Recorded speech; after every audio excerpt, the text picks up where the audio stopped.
All right, we're live. Good to see you, Sean. Good to see you, Vaughan. So we got a little bit of news this week, and it's funny that when the inflation creeps up, 0.4% or something like that. It's headline news, but that's what we're going to talk about today. Sean Humphries, I'm Vaughan Zawadzki, and we're mortgage people.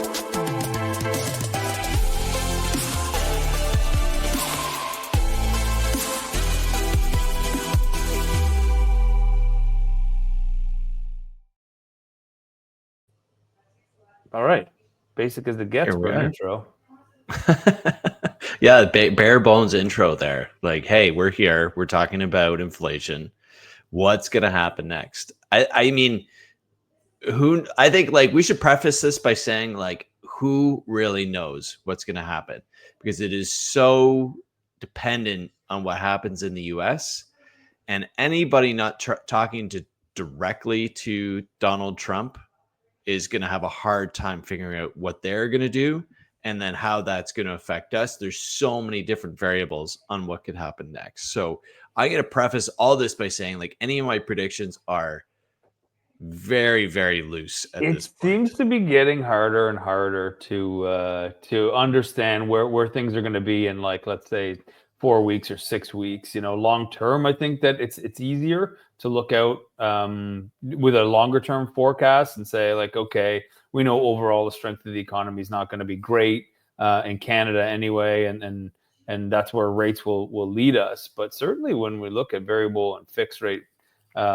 interest rates, the future is variable for sure. When you Mhm. look at, I have a couple numbers here.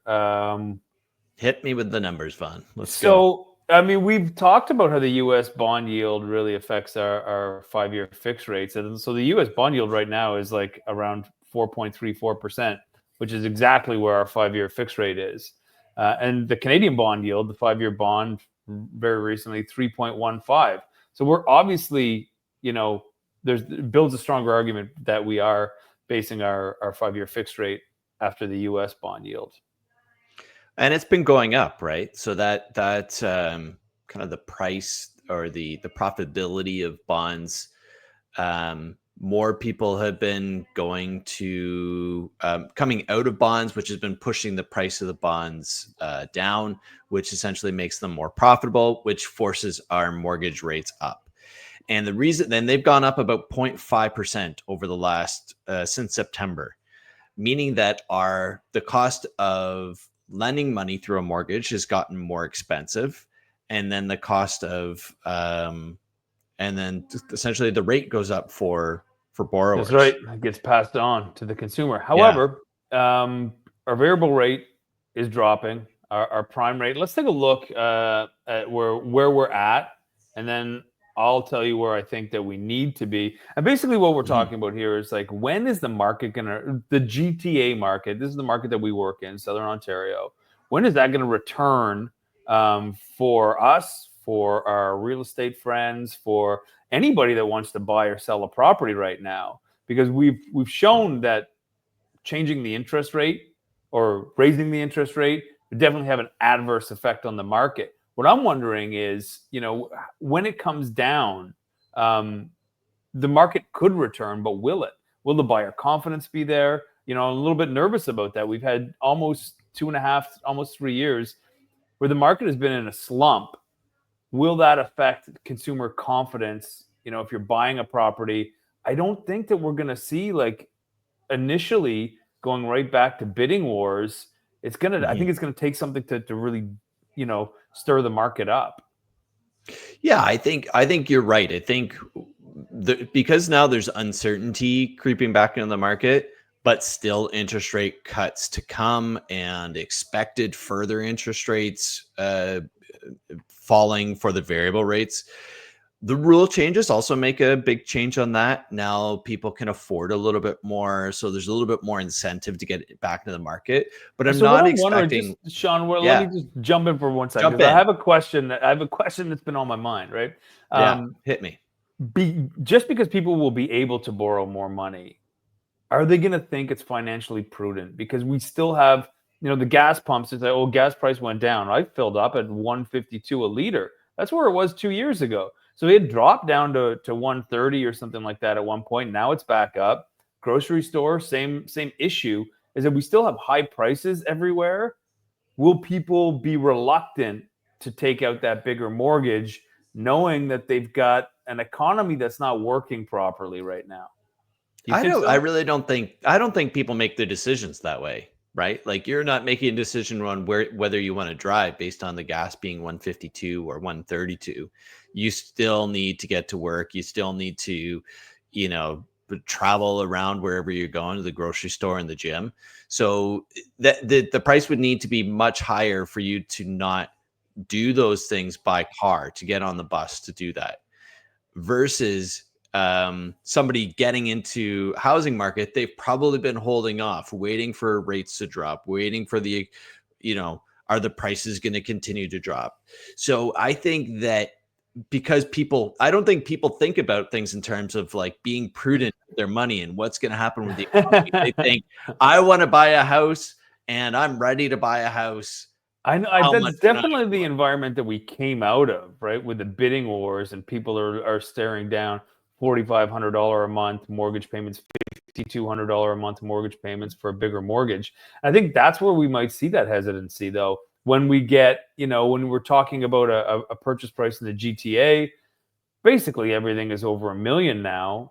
Are households going to accept that sort of high payment? Because before, if it was $4,600 a month for your mortgage payment and everything else was dirt cheap, you could get a dress shirt on Bay Day sale for $20. That same shirt is $80 now on sale. Like, it's just Right. everything else has like maybe shaped our mindset about, are we willing to accept those huge payments, even when the rates come down, is what I'm talking about. Yeah, but if you're in a job where, you say you're a teacher and a nurse, right? Like two people, two incomes, you've got a sizable down payment squirreled away. You know that you've got a job for as long as you want to have a job, and you've got a pension afterwards. Are you really worried that, oh, what's going to happen with the US economy? You're not considering any of those things, or maybe you are, but I think it's a secondary consideration to, I want to buy a house that's convenient and fits my lifestyle, for whatever my life goals might be.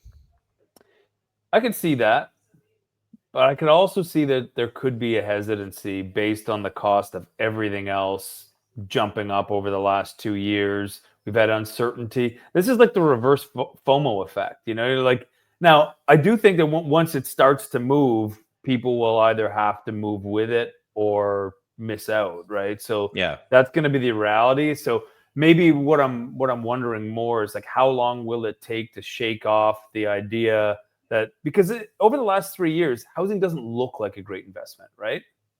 Hmm. Where in the past it was like the trajectory was so steep for your future property value that it was almost like, well, who cares what we have to pay now? We're going to be millionaires shortly after Yeah. doing this purchase, right? That mindset may have shifted. I don't know. I still think that people, I mean, Canadians still buy homes and pay for their mortgages. You know, like I still think like we've got a high rate of home ownership. We do. People move to Canada because there's the potential to own a home, suburban home or condo or whatever that is. People come here for that opportunity. And I don't see that changing based on what we've, if you bought a house 3 years ago, maybe you're not, making the millions of dollars that you thought you would have in equity. But if you bought a house 10 years ago or 15 years ago, you're laughing. You don't Sure. even think about that And your anymore. renewal, upon renewal, your mortgage payments not going up much. If you have sort of Right. 10 years, 15 years left to pay on your Yeah. mortgage. Yeah, I mean, the future long-term investment is still very sound. I still believe strongly in the market. I'm just wondering the short term, because what we're really talking about is, when this thing gets back into first gear and starts moving, how long are we Right. sitting in first, second gear, until we're flying again and things make sense and people are comfortable making home purchases. Well, I think we're in a good spot. I think that this is actually great for the market, that we're not going to necessarily like hit this spring market and have like 20 bids per house, because there is maybe a little bit of a hesitancy. Rates maybe are not dropping as quickly as they were before, especially fixed rates are not going to come down quite as fast. Seems like they The won't. rules, the rules are really for first-time home buyers to get into the market. So I don't think we'll see like the over 1.5 to 2 million price mark necessarily take off like we did in kind of past booms that we've had. So I just don't think that we're gonna go right up to fifth gear right away this spring market. I But I don't think think we'll so. get it first gear, second gear. Like I think we'll start to see some momentum. And unless the wheels fall off and interest rates start falling dramatically again, I think that's where we'll see a bigger boom in the housing market this spring or fall or even 2026 at that point. Yeah, I mean, I hate to push the outlook so far ahead to 2026, but when do maybe we don't ever get back to that, crazy market that we used to have. I mean, I'm saying that just based on fixed rates.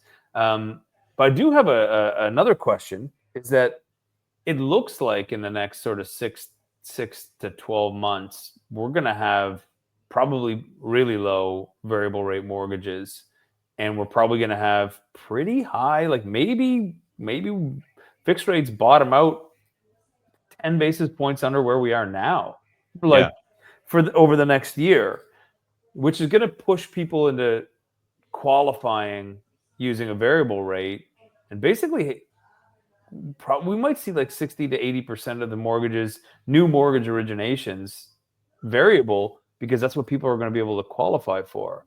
Is Mhm. that going to put any kind of stress on the future of the housing market? Because then there's interest rate sensitivity becomes super high if you have most of the mortgages being a variable rate mortgage. If interest rates bump up a little bit, could that create some instability in the market?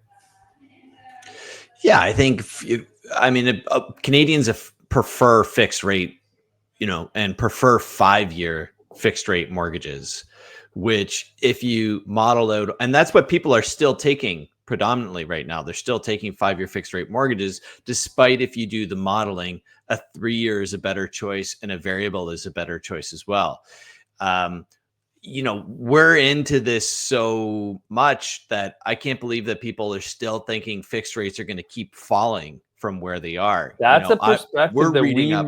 Yeah. we may have to reshape that out in the market when we're talking to, real estate agents, and we're talking to, different offices and financial advisors and stuff, is that we may need to reshape that conversation, because I think when people just see interest rates are falling, they're not making the distinction that they're not falling across the board, that they're falling in one particular area. Yeah. So I think like fixed rates coming down dramatically, not in the cards at this point. Certainly lots can change. Our US friends are, kind of drive that bus. So we are a little bit passengers on that. But the reason that is that fixed rates have already priced in the future variable rate rate cuts. And a lot of those forecasts that we've been talking about over the last couple of weeks, or even months, where we're going to see another 1.5, 2% fall in the variable rates, all of a sudden those projections have come way back. And now the market is only pricing in 0.75% within the next 2 years. So It went not the hot, it one and a went half, cold. not the two. Yeah. But anything can change. Like it could change dramatically, right? So if our inflation continues to drop, we'll see more rate cuts. But if the US goes to town on spending and tariffs the crap out of us, Yeah. then that's going to push our inflation up, and interest rates will remain high or not fall quite as fast.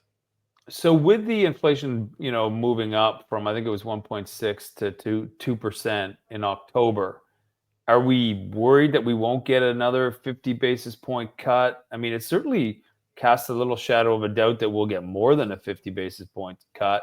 You think they'll pull it back to 25? I think the Bank of Canada is still going to reduce the overnight interest rate. But how much is it at jeopardy? What do you think? Well, before the 2% inflationary number and before Trump was elected, it was about 50-50 on a 50 basis points versus 25 basis points. Now it's like a quarter, like 25% chance that we'll get 50 basis points, and predominantly people are predicting 25 basis points. So a rate cut is still on the table for December and January, probably again in March, but economists and the market are not looking beyond that and thinking we're just going to continue this rate cutting party until we're, had too much of it. I think it's going to keep cutting. Cutting. Let's go. Let's take a look at where we are right now. Okay. And my prediction of where we need to be. So, the overnight rate right now is at 3.75. And where we need to be is more of a factor of like to return to the same affordability that we had sort of pre-pandemic, which was basically the same affordability through the entire pandemic. Interest rates were low, but I'm talking about qualifying for a mortgage, right? So we're at 3.75 right now with the overnight rate. And my prediction is that we need to be at 2%. We're at 5.95 on the prime rate. So this is something as well that is worth pointing out, is that the overnight rate and the prime rate are not the same. There's a premium charge to the prime rate so that banks can make money. The overnight is the basis, the starting point rate, and then the banks will mark it up. And right now it's at 2.2% markup, right? So the prime rate is at 5.95. Where we really need to be is the prime rate needs to be down around 4.2%. And so right now the qualifying rate, the lowest qualifying rate, based on a 5-year fixed, which is sort of the lowest rate available in the market. The lowest qualifying rate right now is around 6.44 and really needs to be under 6, really needs to be around the 5.25 Bank of Canada qualifying rate. The benchmark rate, yeah. So qualifying rate needs to come down in order for the old market to return. Now, when the financial situation is working with those numbers, that's what I'm saying. Is the confidence going to come back right away, or is the confidence going to come back slowly? Now, so you think rates need to be there for confidence to come back and for affordability to come back. Affordability. So that if you wanted to list your property at 1.2 million and you wanted to have a pool of buyers that's big enough to get your asking price, that's where rates need to be. But once rates get there, is that enough? Right. And so affordability gets back there, then more people can buy, and then we're back to bidding wars, would you say, at that point? Because of our inventory, our historically low inventory levels, and what's projected out to be historically low inventory levels, we're going to be in hot markets, have bidding wars again once affordability returns. Right. Especially when they're throwing around the first-time home buyer stuff and all this extra money. There's definitely going to be some people that take advantage of that. Now, first-time home buyers will be able to be more competitive than they ever were. Right. Yeah. Well, the rule changes make a big difference on that. I don't know if we need to have so I'm kind of on the fence with that. I don't think we necessarily have to have as deep of rate cuts for confidence to return in the market. Certainly affordability gets better as interest rates drop, but then prices go up as well, which eats into that affordability. Like they pull on each other. Rates go down, prices go up. It's not actually more affordable for anybody. So with the price that's drops, what a balanced market actually is. It's always sitting right there on the cusp, right? Like prices can't go too high because nobody will be able to buy. But is this what a balanced market is now? Like, is this what we're never in a balanced market? So I'm trying, like, we might just blow GTA, right past it, right? Maybe that is a balanced market for the GTA. I mean, reading headlines and stuff, affordability in the rest of the country is starting to look attractive. So while we have these like hot centers, got the lipstick on, looking good. Oh yeah, Manitoba, you put the lipstick on the pig, looking hot. It is though, See you, and girl. we might see, other cities start to grow, and the growth in, say, like Toronto and Vancouver start to slow down. I don't see head offices moving, right, which is a big, the major hubs of the head offices are Toronto and Vancouver. So that's going to keep a very strong core in those two markets. But as the sort of like the tertiary businesses start to pop up, we may see growth in other parts of the country, which is great, which takes pressure off of, the two major centers of Toronto and Vancouver as well. We saw Halifax have a huge boom, and now their affordability is kind of like plateaued.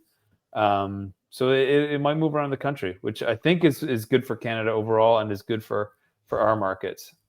I mean, I've got my head so far in the Toronto clouds, like I can't see anywhere else. Like I see the headlines, oh, Manitoba's doing well, or like the Maritimes are doing well. I know, like I don't see it. Like I just feel like I just I'm so focused just on the GTA that I go, yeah, that's great, but what about Toronto? Yeah. Right? Like that's all I really consider. I mean, And any of our fans across the country might be rolling their eyes, but at the same time, like I'm only focused on that. So I don't know. I think that so you were saying, like, maybe we'll get some other areas of the country kind of developing as like more people can afford Calgary or Winnipeg or Halifax. Like we'll see those markets start to catch up. Is the infrastructure there though for those? Like, can they accept more people in those areas? well, I mean, Calgary is an Calgary urban for sure. sprawl. Yeah. So Calgary can build up at any point. They can continue to build out. The road system, I know, is not. When I lived there, I don't know, 10 years ago, it was already pretty stressed out. It was already starting to look like the Don Valley Parkway, or the Yeah, Don Valley for parking 401. lot. Yeah. Yeah. I mean, the 401 here is a parking lot. Like we need to figure out how to move people around the city. We make that joke on this show all the time that Toronto is an hour away from Toronto, and it's Yeah. like, it's not funny actually when you're stuck in traffic for an hour for 15 kilometers. Like, Yeah. and so those other cities will have those challenges as they grow as well. Yeah. But I'm just thinking maybe it takes some of the pressure off when we talk about a balanced market, some of the pressure off of this market, so we don't have 30, bids on one property, because we're still not building. Like the building numbers for October came out, and it was like still way below what we need This is for the new building housing starts. starts. Yeah. Yeah. We're not building the types of properties that people want to end use, like people actually want to live in and like have a family in, right? Like people want housing, semi-attached townhouses, detached houses. One bedroom condos is all of the supply that's coming. We're getting this influx of supply of condos in the GTA and specifically downtown Toronto. And there's just not enough buyers that are going to buy those units. So I think we'll see different segments of the market take off. We're going to see one bedroom condos. Maybe I don't see those prices shooting up as we get all this supply into the market, even with lower rates, even with better qualification for first time home buyers. I think it's possible we'll eat up a bunch of that, but they've made it a lot harder for investors to stay in those properties and rent Really, them yeah. out. So I think that's a less attractive thing, even with lower rates. Short term, So yeah, I think that you're right, but long term, sure, when people actually get the memo and read it, that the inventory is dried up, that there's nothing else being built, it's like, well, here you go, 650K for a 450 square foot bachelor, condo. I think that will yeah. be the reality, but right out of the gate, probably not. Um, I don't know what. Anybody looking for a one bedroom condo, like there's going to be tons of supply. You can have lots of choice. It won't be bidding wars. So, and I think that does benefit first time home buyers to be able to get into a property. It at the expense of the investor who financed the start of the property and is probably going to be underwater when they sell their property for less than what they paid for it 4 years ago. Yeah, I mean, if you bought 4 years ago into that specific, downtown one-bedroom condo market, not great. It's not going to be great for you right now if you can't afford to hold it. Because if you can, obviously, it's going to be profitable. For sure. We'll see. I cut you off there. You were saying something. It probably wasn't important. Anything else you wanna go over? I guess we had some TREB growth. So the Toronto Real Estate Board year over year growth, 44% growth in sales year over year. But we're talking about 44%. We went from 4,000 units a year ago to 6,000 units this year. So it's only looks good compared to how terrible it was. I don't think that I don't think it's waving the flag that we're off and running. Well, 6,000 units for October. Like if we got that every month, we'd be at 72,000 units for the year. And so if we're thinking like October isn't necessarily a strong month typically, usually we see, May, June, April, May, June, and September. October's not bad, but it's not necessarily like the month you put up is like, oh, this is a strong month. So I'm happy to see any growth in October as a strong sign that we're headed in the right direction. November should hopefully continue, but probably not on the same level. December will be down as it always is, but I think we get rolling into our spring market earlier. February we'll start seeing price growth and then and beyond. But I think we'll have a kind of a natural seasonal year next year where we'll have slow in the winter, busy in the spring. It'll slow down a little bit in the summer, especially if rates don't drop dramatically. Which I think that we really need them to drop dramatically in order to get things moving. So if we can get 50 basis points, December, what is it, December 11th, I think is the next announcement. We'll cover that live here too, just for fun. People are still doing that. It obviously the rate cuts don't trigger immediate market response, but they will. If we can get down to 3.25, then we only have 1.25 to go in order to get back to where we were, pre-pandemic or pandemic level interest rates. I think we'll be in all right shape for like a late winter, early spring market. Yeah, I think we get there, but I think it's only a quarter point in December and quarter point in January as well. Ouch. But it'll be a slower drop than what we were maybe predicting before.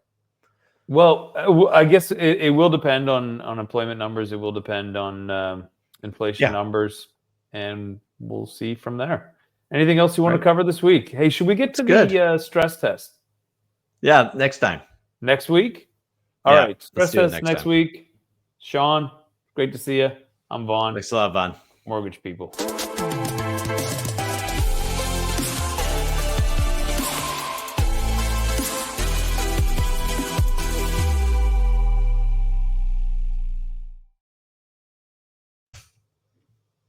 I can't seem to end the recording. Can you? Yeah, I could probably do it.